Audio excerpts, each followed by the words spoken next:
இருக்க தீராத வினை தீர்க்கும் திருநீலகண்ட விநாயகர் ஆலயம். இந்த கோயிலை பற்றி தான் நாம் இன்றைக்கி பார்க்க போகிறோம். இந்த கோயிலை பற்றி சொல்லணும்னா அடுக்கிக்கிட்டே போகலாம். அவ்வளோ சிறப்புகள் இருக்குது இந்த கோயிலை பற்றி சொல்கிறதுக்கு. இந்த கோயிலோட பெருமைகள் என்னென்ன, சிறப்புகள் என்னென்ன, இதெல்லாம் பார்க்குறதுக்கு முன்னாடி நீங்கள் என்ன நம்ம சேனலை சப்ஸ்கிரைப் பண்ணாமல் இருந்தீங்கன்னா மறக்காமல் நம்ம சேனலை சப்ஸ்கிரைப் பண்ணிடுங்க. அதே மாதிரி மறக்காமல் பெல் ஐக்கானை ப்ரெஸ் பண்ணிடுங்க. அப்போ தான் நம்ம போடுற வீடியோ நோட்டிஃபிகேஷன்ஸ் உடனுக்குடன் உங்களுக்கு கிடச்சிக்கிட்டே இருக்கும்.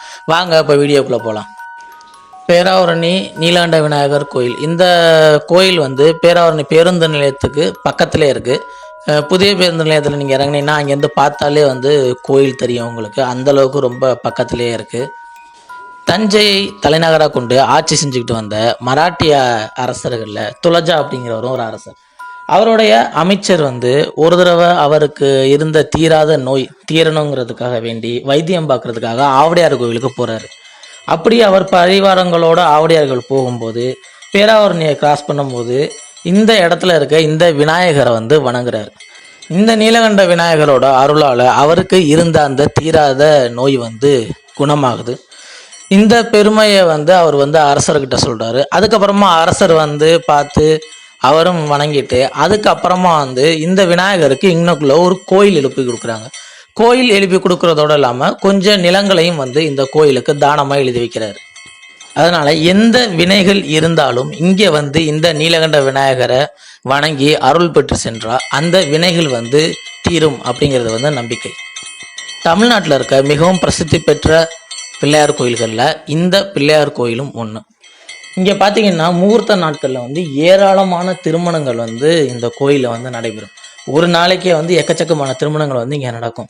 என்னதான் மண்டபம்லாம் அவங்க புக் பண்ணி வச்சுருந்தாலும் எது பண்ணியிருந்தாலும் விநாயகரோட அருள் வேணும் அப்படிங்கிறதுனால இந்த கோயிலில் வச்சு தான் தாலி கட்டுவாங்க. இங்கே கல்யாணம் முடிச்சுட்டு அதுக்கப்புறமா தான் அவங்க மண்டபத்துக்கே போவாங்க. இந்த பகுதி மக்களை பொறுத்த வரைக்கும் தங்களோட முதல் நம்பிக்கையாகவும் கடைசி நம்பிக்கையாகவும் அவங்க நம்புறது இந்த நீலகண்ட விநாயகர் தான். இந்த நீலகண்ட விநாயகர் கோயில் இனம், மதம், மொழி இது எல்லாத்தையுமே கடந்து அனைத்து தரப்பு மக்களாலும் வழிபடக்கூடிய கொண்டாடப்படக்கூடிய ஒரு வழிபாட்டு தலம். இந்த கோயிலில் சித்ரா பௌர்ணமி அப்போ நடக்கிற சித்திரை பெருந்திருவிழா ரொம்ப ரொம்ப விசேஷமான ஒன்று. 12 நாள் திருவிழா நடக்கும். இதில் 9ஆம் நாள் தேரோட்டம் நடக்கும், 10வது நாள் தீர்த்தம் நடக்கும், 11ஆம் நாள் தெப்பம் நடக்கும், 12ஆம் நாள் விடையாற்றி உற்சவம் நடக்கும். இந்த கடைசி 4 நாள் ரொம்ப ரொம்ப விசேஷமான நாட்களாக பார்க்கப்படுது.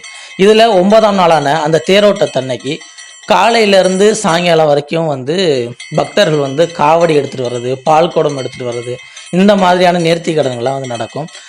அந்த ஒரு நாளில் பார்த்தீங்கன்னா கிட்டத்தட்ட 1 லட்சத்துக்கும் குறையாமல் பால் குடங்கள் இந்த கோயிலுக்கு நேர்த்தி கடனாக சாத்தப்படும். அதே மாதிரி இந்த பகுதியில் பிறக்கிற குழந்தைகளுக்கு அந்த நீலகண்ட விநாயகரோட பேரை சூட்டுறதுல அதிகமாக காணப்படலாம்.